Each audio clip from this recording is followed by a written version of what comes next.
Hello दोस्तों, नमस्कार। Welcome है आप सभी का दोस्तों देहरादून स्टडी पॉइंट के यूट्यूब चैनल पर। तो मैं हूं दोस्तों मोहित सिंह रावत। तो देखिए दोस्तों, यहाँ पर हम एक्सपेक्टेड कट ऑफ के बारे में डिस्कस करने वाले हैं। जो कल आरओ का जो एग्जाम हुआ है ना? तो इसकी कट ऑफ क्या रह सकती है, पेपर का लेवल कैसा था और समय कितना था, हर एक पहलू के आधार पर हम यहाँ पे डिस्कस करने वाले हैं कि क्या इसकी कट ऑफ रह सकती है।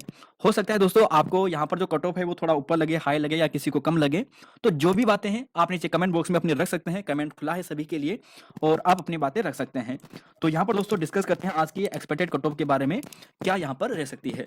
तो देखिए दोस्तों, सबसे पहले तो आप सभी ने आज की न्यूज़ पढ़ ली होगी सुबह की। तो आपने देखा होगा कि यार पेपर छोड़ने वाले इस बार कम ही बच्चे थे, है ना? ज़्यादातर ने यहाँ पर पेपर अटेंड किया है। 93,366 जो थे अभ्यर्थी थे, जिसमें से 64,000 अभ्यर्थियों ने ये एग्जाम दिया है। तो एग्जाम देने वाले स्टूडेंट दोस्तों बहुत ज़्यादा हैं, मतलब कमी नहीं है, नंबर ऑफ स्टूडेंट की कमी नहीं है। तो पेपर लगभग लगभग बहुत सारे स्टूडेंट ने दिया है। फिर दोस्तों यहाँ पर बात करते हैं पेपर का लेवल कैसा था। तो एक पोल कराया था और ये जानने के लिए कि स्टूडेंट का फीडबैक क्या मिलता है यहाँ पर। तो देखिए दोस्तों, एक पोल कराया था जिसमें लगभग 3,500 अब लगभग 7,000 हो चुके हैं। तो इन स्टूडेंट ने पार्टिसिपेट किया है। केवल यहाँ पर यह पूछा था हमने कि सामान्य कैटेगरी में आपके अनुसार क्या कट ऑफ रह सकती है। हो सकता है इस पोल में कुछ स्टूडेंट ऐसे हो, या हो सकता है 5%, 10% या 20% या इससे भी ज़्यादा ऐसे स्टूडेंट्स हो जिनका इस पेपर से कोई संबंध नहीं था, है ना? क्योंकि बहुत सारे आबकारी वाले होंगे, इंटर लेवल वाले होंगे, तो उन्होंने भी पार्टिसिपेट कर दिया होगा। तो फिर भी एक मोटा-मोटा जो अनुमान बन रहा है उनके अनुसार, तो वो लगभग 46% स्टूडेंट ये कह रहे हैं कि 100 से लेकर 109 तक जो कट ऑफ है वो यहाँ पर रह सकती है। तो हमें क्या लगता है दोस्तों, हमारे अनुसार क्या कट ऑफ रहने वाली है? तो देखिए दोस्तों, जो ये पेपर था ना, तो पेपर में 2 चीज़ें कहूँगा मैं। सबसे पहले बात करूँगा, एक है बेस्ट स्कोर, ठीक है? और एक है गुड स्कोर। तो सबसे पहले मैं गुड स्कोर की बेस्ट स्कोर की बात करूंगा जो इस एग्जाम में रहने वाले हैं। तो सबसे पहले अगर हम जीएस और जीके की बात करें, जीएस जीके की बात करें और एक मैथ्स और रीजनिंग की बात करें, ठीक है? मैथ्स रीजनिंग की बात करते हैं। तो जीएस में दोस्तों सबसे पहले अगर हम बात करें जीके जीएस उत्तराखंड में, तो अगर हम उत्तराखंड का पार्ट लें तो उत्तराखंड में लगभग 38 39 से 40 के आसपास क्वेश्चन आ रखे थे हमारे, ठीक है? और ये सारे क्वेश्चन दोस्तों लगभग लगभग 90% क्वेश्चन यहाँ पर ऐसे आ रखे थे जो इजी लेवल के थे। बहुत से स्टूडेंट ऑलरेडी इन क्वेश्चन को अच्छे से कर सकते थे, मतलब जिन्होंने भी 1 साल 2 साल या 3 साल जिन्होंने भी पढ़ा होगा उत्तराखंड को, परीक्षा वाणी जिन्होंने बेसिक पढ़ी होगी, उनके लिए ये पेपर उत्तराखंड का जो लेवल था वो बहुत इजी लेवल का था। 2-4 क्वेश्चन होते हैं वो थोड़ा अटपटे टाइप के होते हैं, वो एग्जाम में आते ही आते हैं, लेकिन इजी लेवल का उत्तराखंड का था। तो एटलीस्ट यहाँ पर हर स्टूडेंट ने लगभग 30 के आसपास क्वेश्चन तो सही किए ही होंगे, और जो थोड़ा बहुत जिन्होंने अच्छे से पहले पढ़ा होगा वो लगभग 35 या 36-37 तक भी पहुंचे होंगे उत्तराखंड में, ठीक है? फिर बात करते हैं जीएस की, बाकी जीके जीएस में। तो देखिए दोस्तों, जीके जीएस वाला जो पार्ट था वो मॉडरेट लेवल का था, ठीक है? मॉडरेट लेवल का था, जो मुझे लगता है पेपर को देखने के बाद। कुछ क्वेश्चन उसमें थे जो थोड़ा हाई लेवल के थे, है ना? कुछ क्वेश्चन, पर मैक्सिमम जो लेवल था वो मॉडरेट था। कुछ क्वेश्चन इजी लेवल के भी थे। तो इजी मॉडरेट का दोस्तों यहाँ पर जीके जीएस का कॉम्बिनेशन था। तो इस आधार पर जो मुझे लगता है, हो सकता है आपको कुछ और लगे, जो मुझे लगता है यहाँ पर दोस्तों, जो यहाँ पर सेफ स्कोर, बेस्ट स्कोर होना चाहिए था, तो वो लगभग जीएस में कम से कम 85 का होना चाहिए था। बेस्ट स्कोर की बात कर रहा हूँ मैं, ठीक है? हो सकता है किसी ने 90 भी रखे होंगे, लेकिन मुझे लगता है जो एवरेज एक बेस्ट स्कोर है वो 85 रहा होगा। मैथ्स रीजनिंग की बात करें तो लगभग लगभग आप मान के चलो 35 का बेस्ट स्कोर रहा होगा। बेस्ट स्कोर की बात कर रहा हूँ, बेस्ट स्कोर की, ठीक है? तो 85 प्लस 35 की अगर हम बात करें तो लगभग लगभग ये बैठता है 120 के आसपास। तो 120 स्कोर करने वाला वह स्टूडेंट होगा जो बेस्ट कैटेगरी वाले में होगा, मतलब जिसका स्कोर यहाँ पर बेस्ट हुआ है वो 120 के आसपास होगा। तो कट ऑफ तो इनसे तो डिसाइड होती नहीं है, ये तो टॉपर की लिस्ट में आते हैं। तो 120 के आसपास जिसके होंगे, 120-25 के आसपास, वो टॉपर लिस्ट में है, उनका सिलेक्शन श्योर है, इनके सिलेक्शन को कोई रोक नहीं सकता है। अब बात करते हैं गुड स्कोर कितना होना चाहिए था। देखिए दोस्तों, गुड स्कोर की बात करें जो मुझे लगता है, तो गुड स्कोर की बात करें तो मुझे यहाँ पर दोस्तों लगता है, तो वो एटलीस्ट होना चाहिए। अगर हम जीके जीएस जीके की बात करें तो यहाँ पर लगभग लगभग ये 75 प्लस होना चाहिए, किसी भी हालत में 75 का प्लस होना चाहिए। पर फिर भी हम 75 मान लेते हैं, जो एक एवरेज गुड स्कोर है 75 का, ठीक है? और 75 का एवरेज गुड स्कोर हो गया है। रीजनिंग की बात करें तो रीजनिंग में हम मान के चलते हैं कि रीजनिंग में यार ये होगा कि 30 के 35 की जगह में हम इसे 30 मान लेते हैं, है ना? 30 उन्होंने सही किए होंगे, 20 क्वेश्चन उन्होंने गलत कर दिए होंगे, टाइम नहीं मिल पाया होगा, क्योंकि रीजनिंग का भी इतना टफ लेवल का नहीं आ रखा था एग्जाम, बस केवल समय था, केवल कमी थी समय की। जिसने समय को अच्छे से यहाँ पर यूटिलाइज किया होगा तो निश्चित ही वो 30 क्वेश्चन तक आसानी से पहुंच सकता था, ठीक है? तो ये गुड एवरेज गुड की बात कर रहा हूँ। तो 75 प्लस 30, तो यहाँ पर अगर आप 75 प्लस 30 करोगे तो कितना आएगा? 5 का 5 आ गया, और यहाँ पर अगर आप देखोगे तो ये आ गया 105। तो गुड स्कोर दोस्तों जो यहाँ पर बन रहा है वो बन रहा है 105 के आसपास, ठीक है? हो सकता है कभी थोड़ा 1-2 नंबर, थोड़ा पेपर का लेवल थोड़ा इजी था तो थोड़ा 1 या 2 नंबर ऊपर मान लेते हैं। तो अब जो हमें यहाँ पर जो मेरिट लगती है जनरल की सामान्य कैटेगरी में, तो जनरल कैटेगरी के जो इनके अनुसार मुझे लगता है दोस्तों, ठीक है, मतलब पेपर को एनालिसिस करने के बाद जो मुझे लगता है जनरल कैटेगरी में, तो 106 यहाँ पर बेस स्कोर होगा। मतलब 106 यहाँ पर क्या होगा, बेस स्कोर होगा, जो सभी ने लगभग क्या होगा। तो कट ऑफ दोस्तों यहाँ पर क्या हो सकती है, +3 हो सकती है या फिर -2 हो सकती है, +3 या -2। तो मतलब यहाँ पर जो एक्सपेक्टेड कट ऑफ दोस्तों जो लगभग बन रही है वो 104 के 4 कम से कम बन सकती है, और मैक्सिमम जो बन सकती है वो 108 या फिर हो सकता है 109 भी चली जाए, लेकिन 100 चलो 108 ही मान लेते हैं, 109 ही मान लेते हैं, ठीक है। तो 104 से लेकर 109 तक, तो ये जनरल की कट ऑफ मुझे लगती है दोस्तों कि यहाँ पर रहने वाली है। इस नंबर के आसपास जनरल कट ऑफ वेरी करने वाली है, क्योंकि देखिए 15 गुना स्टूडेंट बुलाने हैं, नंबर ऑफ स्टूडेंट की काफ़ी है, तो 104 और 109 के बीच में सामान्य कैटेगरी में कट ऑफ रहने वाली है मेरे अनुसार। हो सकता है आप कहोगे यार 115 जाएगी, कोई कहेगा 120 जाएगी, है ना, वो उनका अपना राय है। कोई कहेगा कि 100 जाएगी, वो भी उनका राय है। तो जो मुझे लगता है मैंने आपके सामने रखा है, ठीक है। ये तो जनरल की बात कर रहा हूँ। अब बात करते हैं यहाँ पर जनरल गर्ल्स की बात कर लेता हूँ, ठीक है। मतलब हाई 109 और थोड़ा अगर कम चली जाए तो 104 या 5 तक, ये जनरल मेल की बात करें। यहाँ तक मैं आपको बता देता हूँ, पिछले साल का जो लोअर पीसीएस का रिजल्ट आया था ना, तो उसमें जो कट ऑफ गई थी वो 105 गई थी, जबकि उसका पेपर थोड़ा अच्छे लेवल का था। बस चक्कर ये होता है ना कि पेपर में क्या होता है कि यार समय को मैनेज करना, अगर जिसने समय को मैनेज करना सीखा होगा तो उसके लिए तो पेपर मेरे ख्याल से 120 का तो था ही, लेकिन समय मैनेज करना सबसे बड़ी बात होती है। तो उस आधार पर जो मेरा मानना है वो 109 तक या 110 मैक्सिमम हो सकता है, लेकिन कम 104 या 5 ही रहेगा। तो जनरल ये हो गया है। अगर जनरल गर्ल्स की बात करें तो उस स्थिति में क्या होगा, यानी ये तो जनरल मतलब ओपन कैटेगरी, इसमें सारे आ सकते हैं, ठीक है, आप सभी जानते हैं। ओपन कैटेगरी में दोस्तों ये 5 नंबर थोड़ा कम रहती है, 5 नंबर या 5-6 नंबर कम रहती है मेल कैटेगरी से। तो निश्चित ही यहाँ पर अगर हम इसका बेसिक माने तो बेस हम मानते हैं 100।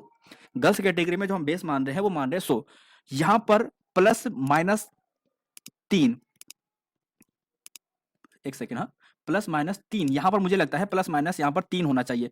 तो +- अगर 3 यहाँ पर होता है तो ये बैठेगा लगभग 97 से लेकर, हो सकता है 96 भी चली जाए, लेकिन 97 से लेकर 102 या 103 के आसपास रहने वाली है। 102 या 103 के आसपास हो सकता है, यहाँ पर थोड़ा कम भी चली जाए गर्ल्स की, क्योंकि पिछली बार की जो गर्ल्स थी वो 10 नंबर कम थी, जो कट ऑफ गई थी ना पिछली बार की जो गर्ल्स में, तो वो जनरल कैटेगरी से 10 नंबर कम थी लोअर पीसीएस में। तो इस आधार पर हो सकता है कि यहाँ पर वो 95 भी पहुंच जाए। तो लेकिन जो मेरा अभी अनुमान है वो यहाँ पर इतना तो रहना ही रहना चाहिए। हो सकता है 1-2 नंबर नीचे आ जाए, और ऊपर जाने के चांसेस तो थोड़ा कम ही है, मतलब 103 से ऊपर जाना तो चांसेस बहुत कम ही है। तो दोस्तों ये तो जनरल कैटेगरी बात थी, और चीजें डिस्कस करूंगा, लेकिन एक क्वेश्चन दिख गया मुझे यहाँ पर तीसरा वाला। तो देखिए दोस्तों, यहाँ पर ना आप सभी जानते हैं कल से एक चीज़ बन रही है ना, एक मेम बन रहा है जो जरदारी सर है, उन्होंने काफ़ी समय यूट्यूब को दिया है। जब कोरोना काल था उस समय उन्होंने यूट्यूब को शुरुआत की थी, मतलब उससे पहले भी कर दी थी, तो तब से वो काम कर रहे हैं यूट्यूब में। और कल एक छोटी सी मिस्टेक उनसे हुई थी यहाँ पर, ये वाला कि सुशिर वाद्य यंत्र कौन सा है, और उन्होंने ढोल कर दिया था। स्टूडेंट ने उनका मेम बनाना शुरू कर दिया भाई। तो देखिए उन्होंने अपने स्वार्थ के लिए तो ऐसा नहीं कहा था, मतलब जो स्टूडेंट है उन्होंने अपने स्वार्थ के लिए मजाक भी में बना दिया, और ये सारे उत्तराखंड में फेमस हो गया है ना ये वाला मेम। तो देखिए दोस्तों, होती है मिस्टेक, किसी से भी हो सकती है ना, जो बड़ा से बड़ा धुरंधर हो उससे भी मिस्टेक हो सकती है। तो ऐसा नहीं करना चाहिए। बहुत अच्छे टीचर है, उन्होंने बहुत अच्छा डाटा, बहुत अच्छा कंटेंट यूट्यूब में दिया है, स्टूडेंट की भलाई के लिए उन्होंने बेस्ट कंटेंट दिया है। तो हो जाती है कभी मिस्टेक, किसी भी टीचर से या किसी भी व्यक्ति से हो सकती है, तो इस बात का इतना बड़ा इशू नहीं बनाना चाहिए था। तो खैर दोस्तों, जो भी हो आई होप समझ जाएंगे वो स्टूडेंट जिन्होंने ऐसा किया है। तो खैर यहाँ पर तो ये हो गया जनरल वाली, ठीक है। अब चलते हैं दोस्तों और कैटेगरी की बात करता हूँ, जो मुझे लगता है, देखिए ओबीसी कैटेगरी की हम बात कर रहा हूँ, ठीक है। ओबीसी कैटेगरी में देखिए, ओबीसी कैटेगरी में दोस्तों अगर हम जनरल के मतलब मेल कैटेगरी में बात करें, तो मुझे लगता है कि जनरल से जो होते हैं ना 1 या 2 नंबर ही नीचे रहती है। तो जो 106 था वो 104 भी हो सकता है, 105 भी हो सकता है। तो मतलब मैं अगर मैक्सिमम कंडीशन में मान के चल रहा हूँ, तो मैक्सिमम कंडीशन में 105 मान रहा हूँ, 1 नंबर नीचे मान रहा हूँ। लोअर पीसीएस में बराबर थी, लेकिन बराबर बहुत रेयर होता है, 1 या 2 नंबर नीचे ही रहती है ओबीसी की। तो 105 यहाँ पर था, 105 मानूंगा, और इसका +-2 में मानूंगा, है ना, जो मेरा अनुमान है। तो ओबीसी अगर हम कहें तो मुझे जो लगता है दोस्तों, तो ओबीसी जो मुझे लगता है वो 100, यहाँ पर अगर बात करें तो 103 से लेकर, है ना, 103 से लेकर 107 तक, 103 से लेकर 107 तक के बीच में ओबीसी की कट ऑफ वेरी करने वाली है। हो सकता है 102 भी चली जाए, प्लस अगर प्लस माइनस हम 3 कर लेते हैं तो हो सकता है कि 102 चली जाए और 100 यहाँ पर 108 चली जाए, है ना। तो ये इसके बीच में रहने के चांसेस है। वैसे हम 2 मान के फिलहाल चल रहे हैं, 103 से लेकर 107 के बीच में। यहीं पर अगर गर्ल्स में चले जाएं, ओबीसी गर्ल्स में, तो ओबीसी गर्ल्स में दोस्तों यहाँ पर 5-6 नंबर और नीचे रहेगी, और वो लगभग 95 से लेकर 100 के बीच में वेरी करेगी, 95 से लेकर 100 के बीच में। तो ये ओबीसी गर्ल्स की होगी। अब चलते हैं यहाँ पर ईडब्ल्यूएस की। देखिए, पिछली बार की जो ईडब्ल्यूएस में लोअर पीसेस में रहा था, वो लगभग सभी के लगभग बराबर था, लेकिन हर बार बराबर नहीं होता है। तो इस बार भी 2 या 3 नंबर थोड़ा नीचे ही रहेगी और इसका जो बेस स्कोर मान के चलिए ओबीसी से 1 नंबर का मान के चलिए 104 के आसपास रहने वाली, ठीक है? 104 और इसी का दोस्तों प्लस माइनस आप यहाँ पर 3 करिए, मतलब 101 से लेकर 107 के बीच में आपको ये मिलने वाली है। तो ईडब्ल्यूएस में इतनी रहने वाली है, यह मेरा अनुमान है। और अगर हम यहीं पर गर्ल्स में चले जाएँ तो 94 से लेकर 98 तक, ठीक है? 94 से लेकर 98 तक के ईडब्ल्यूएस गर्ल्स में हो सकता है 93 भी ईडब्ल्यूएस में आ जाए या 92 तक भी आ जाए। तो ये ईडब्ल्यूएस हो गया है। अब चलते हैं यहाँ पर ईडब्ल्यूएस के बाद चलते हैं दोस्तों एससी कैटेगरी में, ठीक है? एससी कैटेगरी में तो देखिए एससी में हमेशा लगभग 10 नंबर तक नीचे रहता है ना? कहीं पर 6 नंबर, कहीं पर 7 नंबर, कहीं पर 8 नंबर, इतने नीचे तो रहता ही रहता है।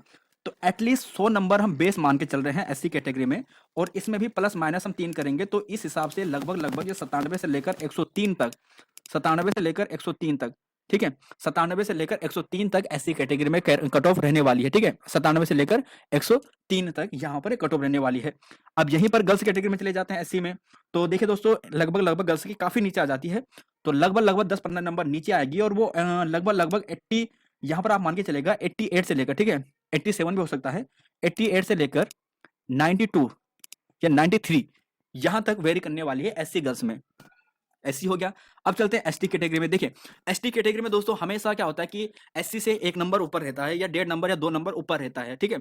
एससी कैटेगरी हमेशा एसटी से क्या रहती है, नीचे ही रहती है, मतलब नंबर सीरीज में यहाँ पर जो रैंक बनती है उनकी, तो एसटी हमेशा 101 मान के चलेगा और 101 में भी अगर आप प्लस माइनस 3 करते हैं तो यहाँ पर जो इनकी वेरी करने वाली है दोस्तों, तो मुझे लगता है यहाँ पर 98 से लेकर जो वेरी करेगी ये 104 तक करेगी, 98 से लेकर, ठीक है? तो एसटी कैटेगरी में हो गया। यहीं पर एसटी में अगर गर्ल्स में बात करें तो ये लगभग 89 से लेकर 93 के बीच में वेरी करने वाली है। तो एससी, एसटी, ईडब्ल्यूएस, ओबीसी ये सारे यहाँ पर हो चुके हैं। अच्छा कुछ कहेंगे सर अभी पीएच का आपने हमारे बताया नहीं है ना? जैसे पूर्व सैनिक वाला नहीं बताया है। तो साथियों जैसे अगर पीएच की बात कर लेता हूँ जो मुझे लगता है पीएच कैटेगरी में, ठीक है? तो पीएच कैटेगरी की बात करें दोस्तों तो लगभग पिछली बार जो अधिकतर जो एग्जामों में रहती है ये लगभग 20 नंबर तक नीचे रहती है। जनरल जो कट ऑफ होती है ना उससे 20 नंबर तक नीचे रहती है। तो अगर 106 जाती है तो आप 120 नंबर थोड़ा और नीचे आ जाइए, है ना? फिर भी अगर मैं औसतन मान के चलूँ तो औसतन नंबर पीएच में दोस्तों आप मान के चलेगा कि 85 से लेकर 90 के बीच में, ठीक है? 85 से लेकर 90 के बीच में। तो इतना वेरी करने वाला है पीएच कैटेगरी में, ठीक है? अब यहीं पर अगर हम बात करें पूर्व सैनिक वालों की बात करें, पूर्व सैनिक साथियों की, तो लगभग दोस्तों ये इन्हीं के आसपास रहने वाली है, 87 से 93 के बीच में आप मान के चलेगा, 87 से लेकर 93 के बीच में वेरी करने वाली है, 87 से लेकर 93 के बीच में। तो दोस्तों यहाँ पर ये था, लगभग मुझे लगता है मैंने सभी कंप्लीट करा दिया है। अगर कुछ भूल चुका हूँगा तो माफ़ करना, नीचे कमेंट बॉक्स में बता देना। मैं कोशिश करूँगा कि जो मुझे लगता है मैं आपके सामने रखूँ। तो मेरे अनुसार दोस्तों एक्सपेक्टेड कट ऑफ ये थी। अब आपको कितना लगता है ये कितना सही हो सकता है, कितना नहीं हो सकता है, ये आप नीचे कमेंट बॉक्स में बताइएगा, ठीक है? तो फिलहाल दोस्तों यहाँ पर इतना ही है, आपको मिलेंगे हम नई वीडियो में और जल्द ही मैराथन के रूप में आपके सामने आएँगे और जो अन्य क्लासेस हैं आप सभी के लिए वो हम कंप्लीट कराएँगे। तो फिलहाल दोस्तों मिलेंगे आपको नई वीडियो में। जय हिंद, जय उत्तराखंड और जय देवभूमि। धन्यवाद।